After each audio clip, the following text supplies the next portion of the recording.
현재 관측 가능한 우주에는 은하가 무려 2조 개가 있다고 추정됩니다. 2조라는 숫자가 얼마나 큰 숫자인지 쉽게 체감하지 못하실 텐데, 만약 1초마다 숫자를 하나씩 셀 수 있다고 가정한다면 1조까지 셀 때 31,709년이 걸리며 2조면 무려 63,419년이나 걸립니다. 태어나자마자 평생 100년 동안 센다고 해도 630세대나 거쳐야 간신히 셀 수 있는 엄청나게 큰 숫자죠. 우주에는 이 정도나 되는 은하들이 존재합니다. 게다가 은하들은 각각 수십억에서 수조 개의 태양을 가지고 있고, 그 태양 주위를 도는 행성들, 그리고 행성들 주위를 도는 위성들까지 떠올려보면 우주가 정말 터무니없을 정도로 거대하다는 걸 알 수 있습니다. 터무니없다는 표현조차 민망해질 정도로 말이죠. 미래학자이자 SF 소설의 거장 아서 클라크는 과거 이런 말을 남겼죠. 우리가 우주에서 유일한 생명체이건 다른 외계인이 있건 간에 두 경우 모두 놀라운 일이다. 그의 말처럼 이 정도로 드넓은 우주에 오로지 지구라는 행성 딱 한 곳에서만 지적 생명체가 출현했다는 건 납득하기 쉽지 않습니다. 우리는 천문학의 발전함에 따라 지구가 사실 그다지 특별한 행성이 아니라는 사실을 알게 됐죠. 우주에는 지구 같은 돌덩어리 행성이 말 그대로 발에 치이고 치일 정도로 많습니다. 게다가 물리법칙과 생명이 작동하는 메커니즘이 전 우주에서 보편적으로 작동하므로 하필 지구에서만 인간이라는 지적 생명체가 탄생했다면 오히려 그것이 훨씬 이상한 일이 아닐 수 없는 것이죠. 반면 외계 생명체를 찾는 프로그램인 세티 등으로 전 세계 천문학자들이 수십 년간 생명체 발견을 위해 외계 행성들을 관측해왔음에도 다른 지적 생명체는커녕 아직 박테리아 하나 발견하지 못했죠. 그러나 인류가 그동안 관측한 외계 행성은 고작 5천여 개 정도밖에 되지 않는 데다 직접 가서 탐사한 행성은 아직까지 단 한 개도 없습니다. 이런 상황에서 외계 지적 생명체가 없다고 주장하는 건 마치 해수욕장에서 물 한 컵을 퍼보고는 물고기가 보이지 않자 지구의 모든 바다에는 물고기가 없다고 섣불리 단정짓는 것과 같다고 볼 수 있습니다. 인류가 밝혀낸 우주는 아직 너무 미미합니다. 자, 그렇다면 페르미가 제기한 역설처럼 그들은 도대체 어디에 있을까요? 왜 우리는 그들과 한 번도 마주치지 않았을까요?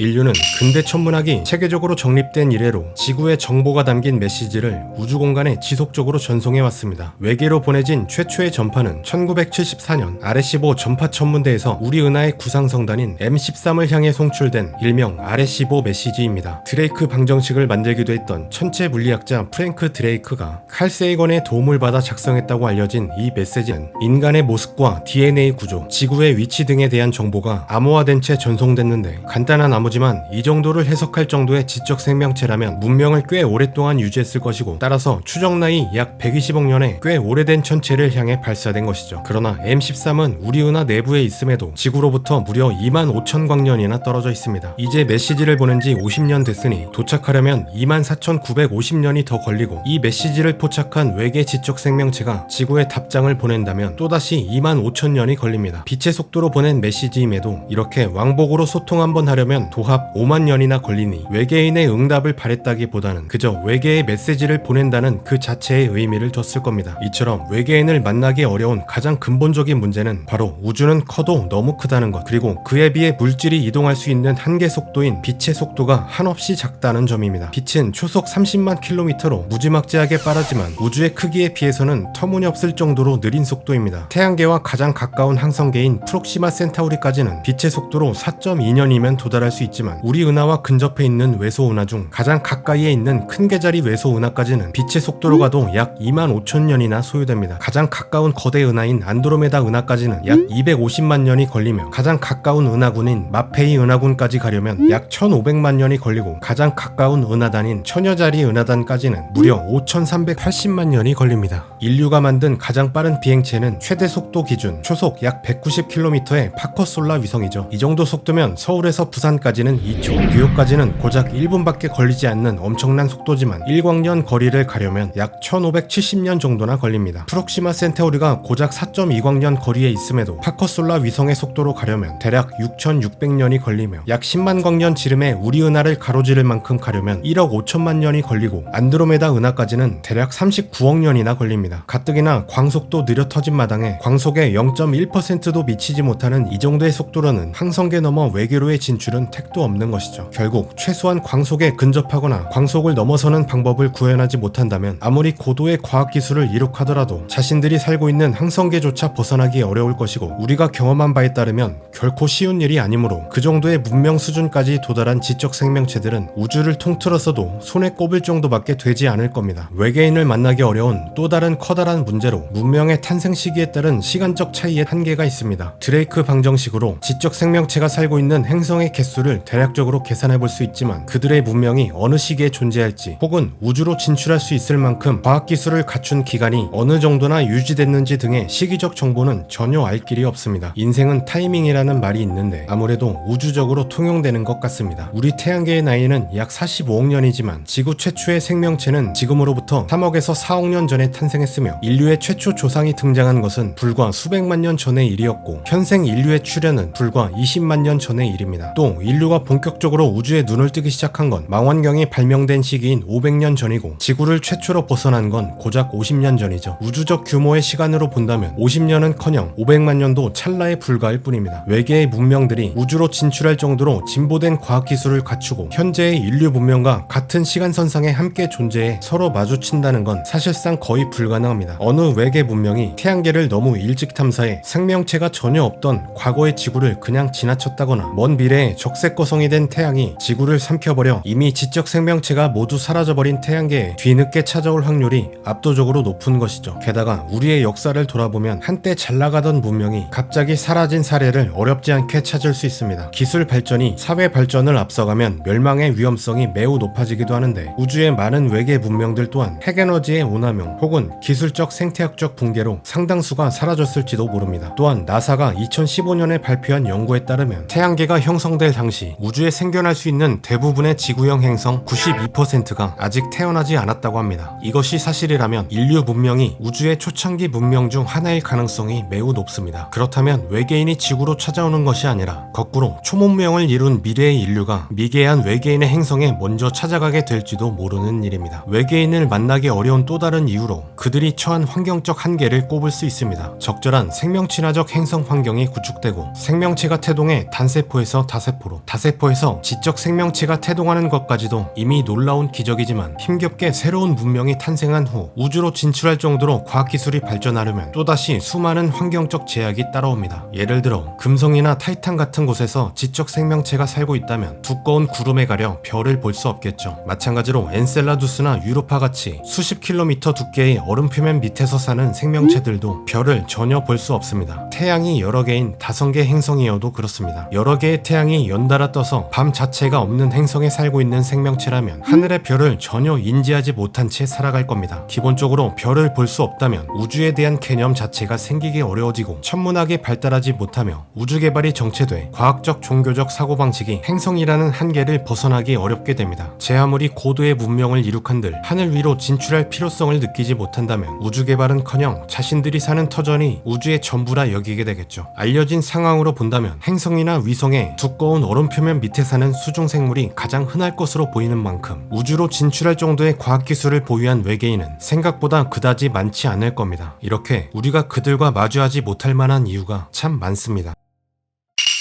평화로운 어느 날 정체 모를 거대한 것을 타고 머나먼 곳에서 온 수백 명의 낯선 종족이 생전 처음 보는 무기를 무장한 채 갑작스레 나타납니다. 그 무기들은 가공할 만한 파괴력을 가지고 있었고, 사람들은 힘겹게 저항했지만 도시는 속수무책으로 점령당하게 됩니다. 그들은 닥치는 대로 짓밟고 약탈했고 사람들을 죽이거나 노예로 만들어버립니다. 누군가는 그들이 하늘에서 내려온 신의 전령이라며 재물을 바치기도 했죠. 영상 때문에 외계인 침공이라고 생각하셨겠지만 사실 이것은 1519년 스페인의 아즈텍 제국 침략 이야기입니다. 스페인의 군대는 신은커녕 무자비한 정복자였죠. 당시 아즈텍인들은 제대로 된 철제 무기조차 없이 주로 흑요석 무기나 화살을 사용했지만, 스페인 군대는 소총과 대포, 철제 갑옷으로 단단히 무장하고 있었죠. 이들 두 국가의 과학기술의 격차는 불과 수천 년 정도의 차이였지만 전투에서는 아예 상대가 되지 않았고, 아즈텍 문명이 멸망하는 데까지는 단 4개월밖에 걸리지 않았습니다. 우리가 우주로 진출해 외계인과 조우하게 될 때 무엇을 경계해야 하는지 존재하는지 알려주는 대표적 사례라고 할 수 있습니다. 스티븐 호킹 또한 외계인을 만날 때 어떤 일이 벌어질지 알려면 우리 스스로를 돌이켜보면 된다고 경고하기도 했죠. 반면 외계인 침략 스토리를 다루는 대부분의 SF 영화에서는 인류가 여차저차해서 결국 그들을 물리치고 지구를 지켜내는 내용을 그립니다. 심지어 영화 인디펜던스 데이에서는 외계인의 우주선에 컴퓨터 바이러스를 심어 방어막을 무력화시켜 승리합니다. 외계인이 윈도우나 맥 OS를 쓸 리도 없는데 사실 말도 안 되는 이야기죠. 만약 외계인이 지구까지 날아왔다면 이미 그들의 과학기술 수준이 우리보다 수백 년에서 많게는 수억 년 정도는 앞서 있을 수 있으므로 이런 그들과 전쟁을 하는 것은 스페인과 아즈텍의 기술 격차 정도가 아니라 아메바와 코끼리가 싸우는 격일 겁니다. 일단 외계인이 지구를 침략하기로 마음먹었다면 우리로서는 막아낼 방도가 없습니다. 그들은 우리가 전혀 예측할 수 없는 압도적인 미래 기술과 무기로 무장하고 있을 테니 말이죠. 그런데 외계인이 지구를 침략할 이유를 곰곰이 생각해보면 동기가 될 만한 게 그다지 많지 않습니다. 흔히 자원을 약탈하기 위해 지구에 침략할 거라고 생각할 수 있겠지만 우주의 지구형 행성은 도처에 널려 있으니 굳이 인간이라는 지적 생명체의 거센 저항에 귀찮게 대응하며 자원을 채취할 필요는 없겠죠. 희귀 광물 같은 자원도 주변 소행성이나 해성에 많이 매장돼 있을 테니 지구까지 날아오며 과도한 에너지를 소모할 필요가 없습니다. 지구의 풍부한 물을 약탈하는 목적이라고 해도 얼음이 녹으면 물이 된다는 사실쯤은 당연히 알 테니 해성이나 행성의 위성에서 얼음을 캐서 녹이면 쉽게 물을 확보할 수 있죠. 에너지 약탈 또한 비효율적입니다. 우리보다 진보된 문명이라면 수소를 활용한 핵융합 에너지를 활용할 것이고 우주의 가장 흔한 물질이 수소이므로 어디서든 확보할 수 있기 때문이죠. 따라서 자원 확보를 위해 지구를 침략한다는 건 가성비가 매우 떨어지는 일일 수밖에 없습니다. 개인적으로 고도의 문명을 일으켜 우주로 진출할 정도의 외계인이라면 평화적인 성향을 갖고 있는 종족일 가능성이 높다고 생각되는데 행성 넘어 우주로 눈을 돌려 투자할 여력이 생기려면 어느 정도의 평화는 필수적이기 때문이죠. 기본적으로 문명이 오래 지속돼야 우주로 진출할 과학기술을 개발할 수 있을 텐데 종교나 인종 등의 문제로 생기는 커다란 내부 전쟁을 극복하지 못했다면 그 문명은 진작에 자멸했을 겁니다. 따라서 외계인이 지구에 찾아왔다면 지구라는 행성에 살고 있는 생명체들에 대한 연구 목적, 인류 문명에 대한 호기심 때문일 겁니다. 아마도 그들은 무자비한 정복자가 아니라 평화를 사랑하고 기꺼이 선진 기술을 공유하는 온화한 종족일 가능성이 높습니다. 그들과의 만남이 우리가 풀지 못한 우주의 여러 비밀들을 알아낼 수 있는 좋은 기회가 될 수도 있습니다. 물론 호전적인 외계인을 만날 수도 있으니 철저히 대비를 해야겠지만 말이죠. 외계인과의 첫 만남은 과연 언제쯤 이루어질까요? 외계인과의 대면이 이루어진다면 인류 역사상 가장 임팩트 있는 사건이 될 것이고 아마도 인류는 순식간에 흥망성쇠를 가르는 거대한 운명의 기로에 서게 될 겁니다. 이것은 불현듯 당장 내일 일어날 수도 있고 어쩌면 영원히 일어나지 않을 수도 있습니다. 그래도 최소한 살아생전 한 번쯤은 인류의 우호적인 외계인이 찾아오길 기대해 봐야겠습니다.